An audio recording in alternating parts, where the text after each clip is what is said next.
Votre rendez-vous juridique. Nul n'est censé ignorer la loi avec Avocasur, barreau de Draguignan.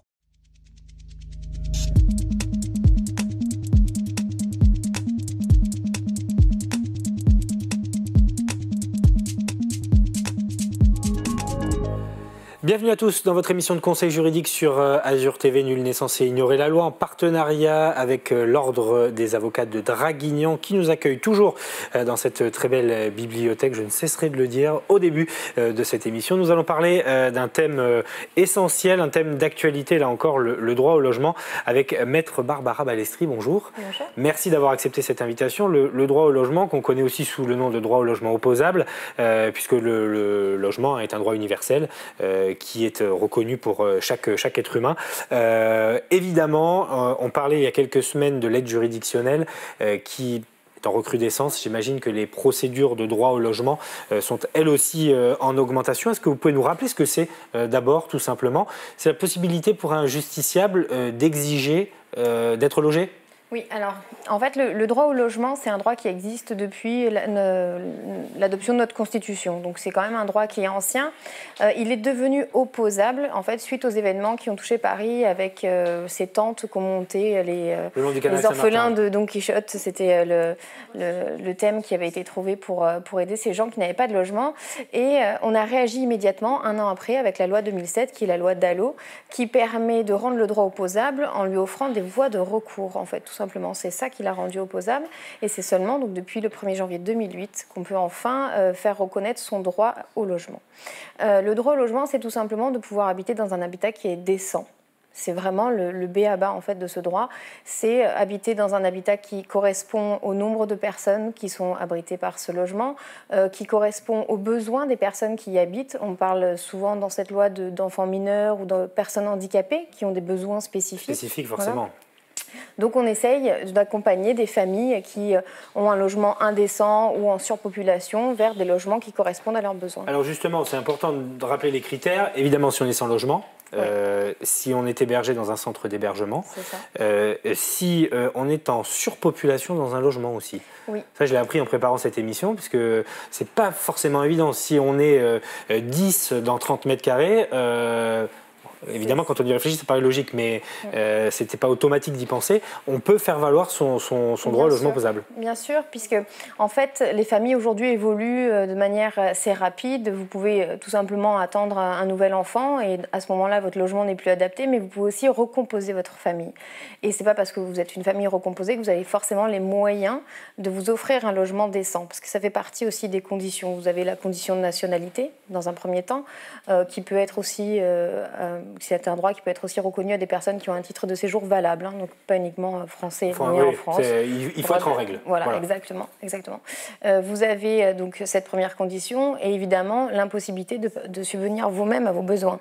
Ça fait partie, c'est une des conditions également, et d'être éligible à un logement social. Voilà, c'est vraiment les 3 conditions de base. D'ailleurs, on peut préciser que si on est depuis trop longtemps sur une liste d'attente pour obtenir un logement social, on peut aussi faire valoir son droit. Oui, alors ça fait partie des conditions. Vous avez des conditions en fait de délai, en plus de cette saisine, parce que dans un premier temps, en fait, vous avez une phase amiable, on va dire, parce que c'est un droit qui a été mis à la charge c'est une obligation qui a été mise à la charge de l'État. C'est une obligation de résultat, c'est-à-dire que l'État ne peut pas ne pas vous trouver de logement. Donc voilà. On est vraiment... C'est d'ailleurs rassurant d'un côté, même si ça ne règle pas tous les problèmes. On va y venir, mais c'est de la responsabilité de l'État. Hein. Oui, exactement.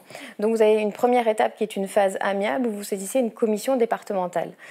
Cette commission, vous pouvez la saisir à condition donc, de remplir les premières conditions que je vous ai précisées tout à l'heure, et aussi si vous êtes expulsé sans relogement possible, si vous n'avez pas de logement, si vous avez donc un logement indécent ou autre, là c'est sans délai. Vous pouvez saisir immédiatement cette condition. Si vous êtes demandeur d'un logement social, il faudra que vous attendiez un délai raisonnable pendant lequel on n'aura pas répondu favorablement à votre demande de logement social. Et c'est le problème, le délai raisonnable, c'est vraiment le problème de ce délai, c'est que on ne sait pas à partir de quel moment un délai n'est plus raisonnable. Rien n'est inscrit. Exactement. Donc c'est certainement en fonction des situations du moment, j'imagine. Alors, ça varie en fonction des départements. C'est vraiment ça. Dans le Var, on est à 30 mois d'attente. pas de réponse pendant 30 mois, on estime que là, le délai n'est plus raisonnable et que vous pouvez saisir la commission. Mais dans le Val-de-Marne, on a ajouté 6 mois, on est à 36 mois d'attente. Donc vous voyez, c'est assez variable d'un département à l'autre. Et à ce moment-là, donc vous saisissez cette commission qui va pouvoir prendre 3 décisions. Elle peut tout d'abord vous refuser la qualité de prioritaire, parce que c'est cette qualité qu'on va rechercher. Elle peut vous l'accorder et à ce moment-là, obliger l'État à vous reloger dans un délai de 6 mois. Ou alors, elle peut vous demander des documents complémentaires si elle estime que votre dossier n'est pas complet. Voilà, on a vraiment ces 3 décisions-là. À partir de la notification de cette décision au demandeur et à l'État, le délai de 6 mois commence à courir. Et si l'État ne vous a pas relogé dans ce délai de 6 mois, vous passez à la phase contentieuse qui est la saisine du tribunal administratif. Voilà. Et évidemment, bon, la saisine du tribunal administratif, on pense tout de suite à l'avocat, mais on peut préciser que dès le départ, dès la constitution du dossier, on peut avoir recours au service d'un avocat. Et on parlait de l'aide juridictionnelle, parce qu'évidemment, là, on a affaire à des populations qui ont des problèmes manifestement d'argent. L'aide juridictionnelle est totalement vouée à ce type de dossier, hein, on est d'accord. Oui. Donc il faut se tranquilliser aussi sur la question financière quand on est dans une situation précaire, que de se dire voilà, je vais faire appel à un avocat, mais ça va me coûter trop cher. Non, donc, là, il y a une prise en charge justement par l'aide juridictionnelle, donc des honoraires, pas des honoraires, de l'indemnisation de l'avocat. Et à ce moment-là, effectivement, avoir un avocat à vos côtés, ça va vous permettre de gagner du temps sur la constitution de votre dossier, parce que parfois, on va oublier des documents, on ne va pas forcément remplir comme il faut, on va oublier de le faire par recommandé ou contre décharge, des petites choses en fait qui font partir des délais, et c'est assez important à ce moment-là d'être bien conseillé. Et puis devant le tribunal administratif, il y a une argumentation, parce que c'est finalement quelque chose de factuel. Vous devez ramener la preuve de l'indécence de votre logement.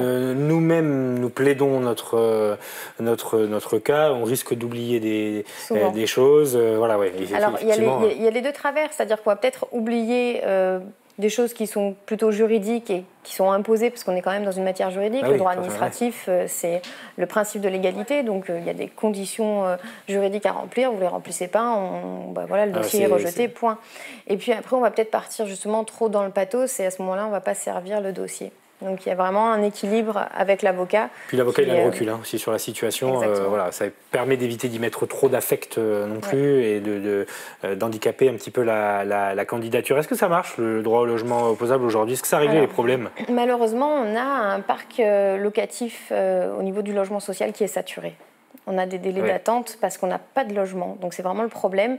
Alors on a essayé de remédier à cela en créant l'astreinte, en fait, le versement de l'astreinte qui va être ordonné par le tribunal administratif qui oblige l'État à reloger.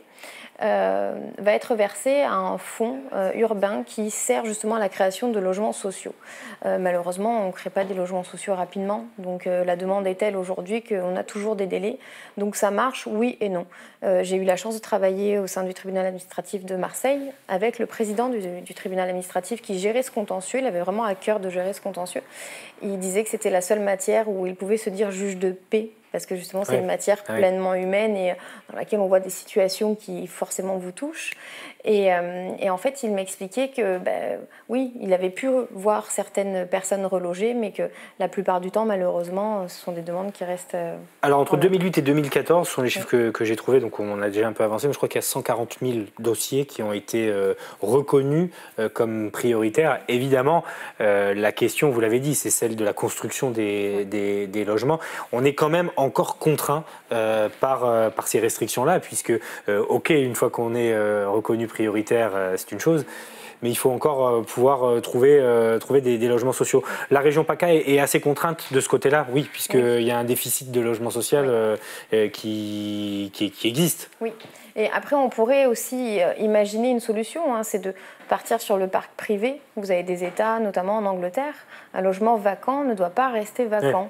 La couronne va vous contacter en vous expliquant que voilà, ce logement doit être habité et vous proposer justement d'en faire un logement social. On pourrait imaginer de partir sur cette direction, ce qui pourrait être un palliatif justement au manquement de logement, mais malheureusement, c'est pas encore dans l'air du temps.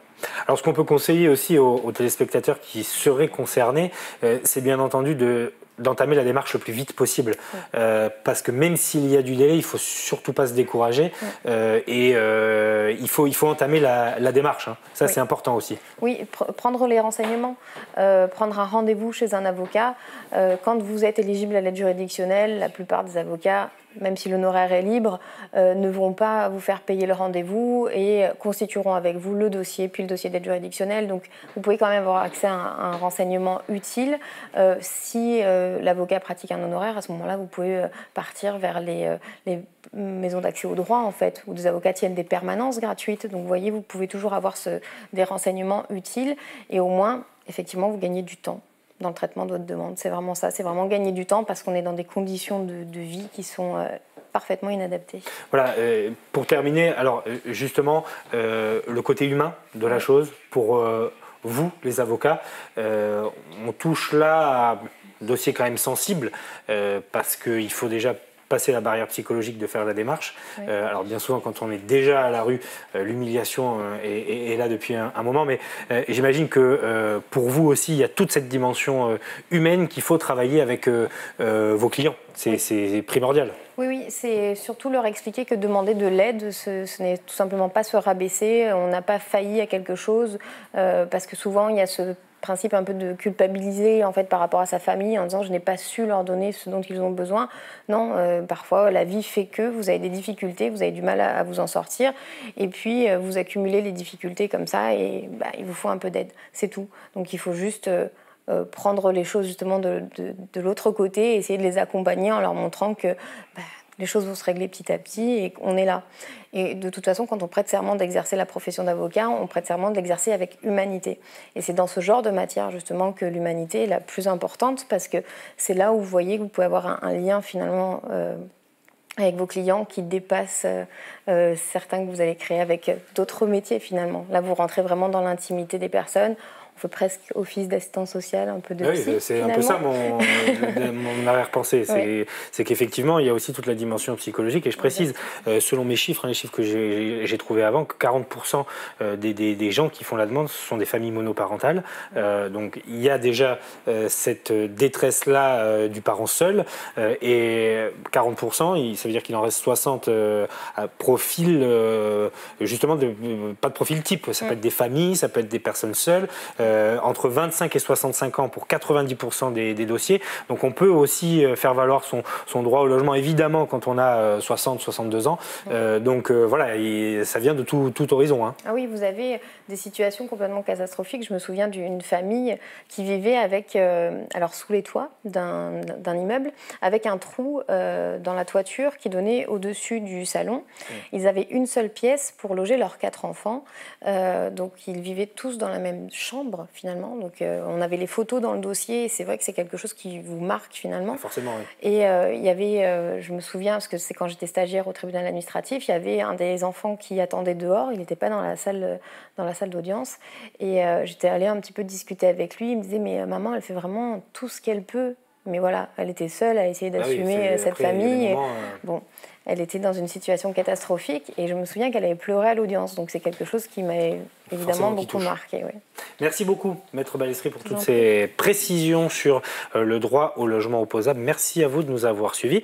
On se retrouve bien évidemment dans 15 jours pour un nouveau numéro de Nul n'est censé ignorer la loi sur Azur TV.